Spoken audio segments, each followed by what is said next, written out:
नमस्कार मित्रांनो, आज मेन्स डे आणि मेन्स डेचाच व्हिडिओ बनवता बनवता संध्याकाळ झाली. कारण काय तर जबाबदारी.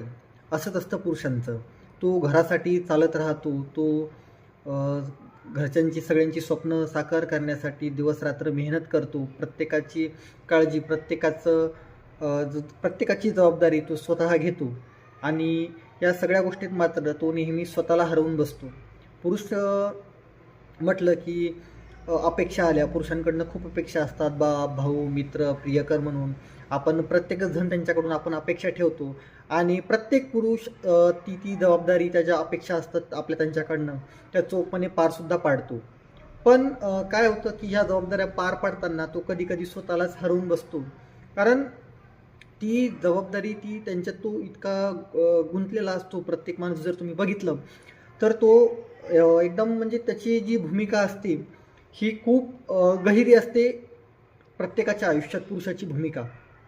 पण काय होतं की आपल्यातल्या कितीतरी जणांना अजून माहीतच नाही की मेन्स डे सुद्धा असतो. भरपूर पुरुषांना माहिती नाही. आता थोडंफार सोशल मीडियामुळं याची अवेअरनेस जास्त वाढली. नाही तर आधी फक्त काय की वुमेन्स डे वगैरे असं काही स्पेशली असं काही विरोधात नाही आहे.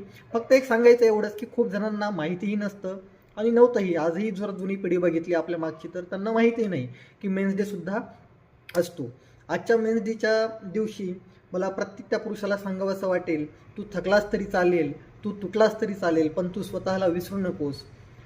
पुरुष असणं म्हणजे फक्त मजबूत असणं नाही, तर प्रेमाने, काळजीने, आदराने आणि जबाबदारीने भरलेली एक सुंदर प्रवास कथा आहे.